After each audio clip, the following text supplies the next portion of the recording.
Dejar de roncar con una pelota de tenis. Si cuando duermes boca arriba se agravan tus ronquidos, prueba el truco de la pelota de tenis.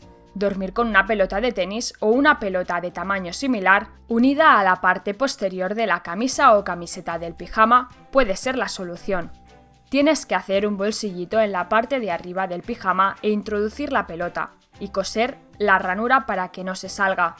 Cuando cambies de postura y te pongas boca arriba, notarás la pelota de tenis y la incomodidad hará que te pongas otra vez de lado. Pronto desarrollarás el hábito de dormir de lado y no necesitarás las pelotas de tenis.